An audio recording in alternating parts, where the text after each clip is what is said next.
ধর্ষণকারী ফাঁসি দিয়ক ডক্টর সেলিক্স আলম মুর্দাবাদ ডক্টর সেলিক্স আলম মুর্দাবাদ ডক্টর সেলিক্স আলম ফাঁসি দিয়ক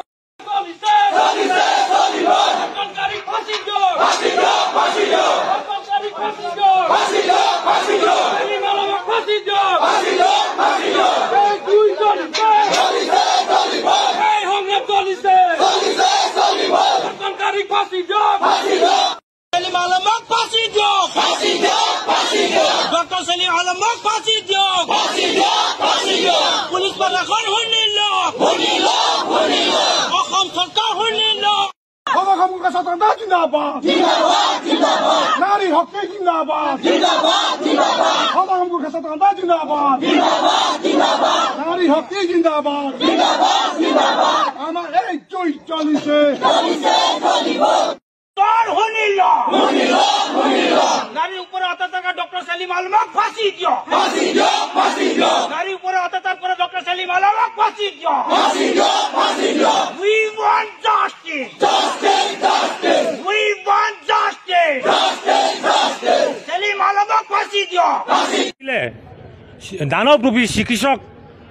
সেলিক্স আলম ডাঙৰীয়াই তেখেতে ইমান নিকৃষ্ট মানসিকতা থকাৰ পাছত আমাৰ যি গোৰ্খা যুৱতী তেখেতক হাৰাশাস্তি কৰি গু মাংস দৰে ভক্ষণ কৰাই তেখেতক ধৰ্ষণ কৰিলে সেই ধৰ্ষণৰ প্ৰতিবাদত আজি সেই ডক্টৰ সেলিম তথা দানৱৰূপী সেলিমক আমি ফাঁসিৰ দাবীত আজি 2 ঘণ্টা ধৰ্ণা কাৰ্যসূচী ৰাখিছোঁ সৌদ অসম গোৰ্খা ছাত্ৰ সন্থা তিনিচুকীয়া জিলা সমিতিৰ উদ্যোগত আৰু বৃহত্তৰ গোৰ্খা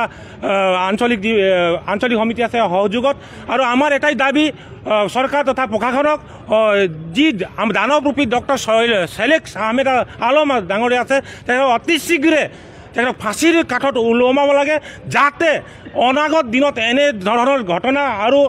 তালিবানী যি ঘটনা ঘটালে এই তালিবানত আমি শুনিছিলোঁ কিন্তু আজি আমি প্ৰত্যেক চকুৰে আমি দেখিব পাইছোঁ যে মাৰ্কেটত এনেকুৱা ধৰণৰ ঘটনাবোৰ ঘটিছে বিভিন্ন সময়ত তেখেতৰ ওপৰত যি অভিযোগবোৰ আছে আজি কিন্তু সেই প্ৰমাণ হৈছে সেই গতিকে সৌদ অসম গোৰ্খা ছাত্ৰ সন্থা তিনিচুকীয়া জিলা সমিতি দাবী জনাইছে যে অনতিপলমে চৰকাৰ তথা প্ৰশাসনে এই ডক্টৰ সেলিম আলমক ফাঁসিৰ কাঠৰ ওলমাৰ লগে লগে যি ভুক্তভোগী পৰিয়াল আছে পৰিয়ালবৰ্গক এককালীন চৰকাৰে আৰ্থিক সাহায্য প্ৰদান কৰিব লাগে অন্যথা সৌদ অসম গোৰ্খা ছাত্ৰ সন্থাই কিন্তু হাত সাৱটি বহি নাথাকে ইয়াতকৈ ভয়াৱহ আন্দোলন গঢ়ি তুলিবলৈ বাধ্য হ'ব আৰু লগে লগে ইয়াতে আৰু এষাৰ ক'ব গৈছোঁ যি ঘটনা সেইদিনা সংঘটিত কৰিলে তাৰ পাছত আমাৰ যি ল'ৰাবোৰক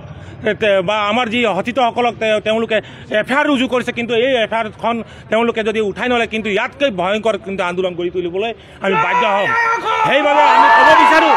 যে অসম চৰকাৰ তথা পুলিচ প্ৰশাসনৰ যি ধৰ্মান্তৰ যি নিকৃষ্ট কাণ্ডবোৰ হৈছে তালিবানীৰ যদি তেওঁ যি মানসিক বিকাৰগ্ৰস্ত মানুহৰ দৰে যি কাণ্ড কৰিছে কিন্তু ইয়াক কিন্তু আমি কোনো পৰ্যায়ে সহজভাৱে মানি ল'ব নোৱাৰোঁ সেই গতিকে আমি ইয়াৰ পৰা আহ্বান জনাব পাৰিছোঁ মুছলিম সমাজৰ পৰা যি বৰ্জন কাৰ্যসূচী ল'লে ইয়াক আজি এই চেগতে মাৰ্ঘেৰিটা মুছলিম সমাজকো আমি ধন্যবাদ জ্ঞাপন কৰিছোঁ কিয়নো তেখেতলোকে সাহস দেখুৱালে যে কোনো জাতি ধৰ্ম নাই কোনো বৰ্ণ ভাষা নাই যে তেওঁলোকে কোনো মানে কালপিতে হয় সেই গতিকে মই মুছলিম সমাজকো ধন্যবাদ আৰু কৃতজ্ঞতা জ্ঞাপন কৰিছোঁ আপোনালোকৰ যোগেদি মই আহ্বান কৰিব বিচাৰিছোঁ যে ডক্টৰ সেলিক্স আলম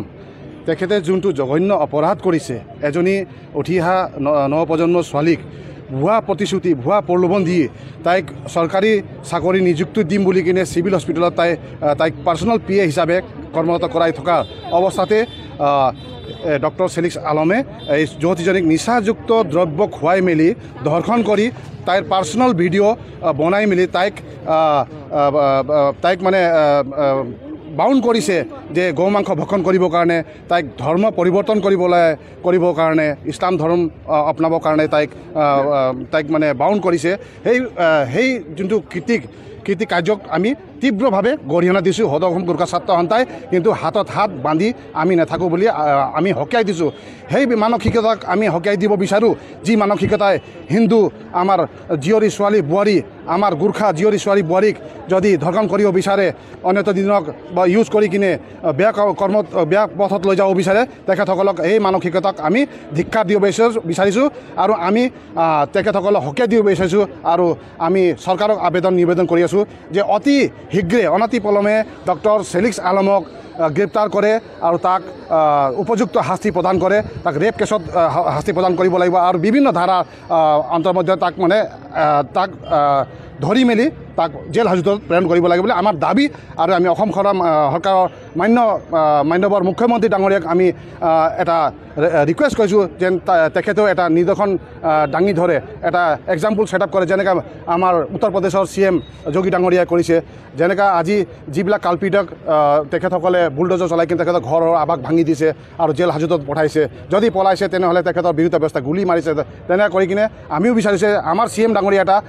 উদাহৰণ দাঙি ধৰিব লাগে আৰু চিৰকাললৈকে আমাৰ অসমৰ CMৰ নাম সদায় জিলিকি থাকিব বুলি আমি কামনা কৰোঁ। আৰু সদৌ গোৰ্খা ছাত্ৰ এটা প্ৰতিশ্ৰুতি, যেতিয়ালৈকে কিন্তু ফেলিক্স আলমৰ নিচিনা দানৱৰূপীক গ্ৰেপ্তাৰ নকৰে তেতিয়ালৈকে আমাৰ এই ধাৰাবাহিক আন্দোলন চলি থাকিব। আৰু যদি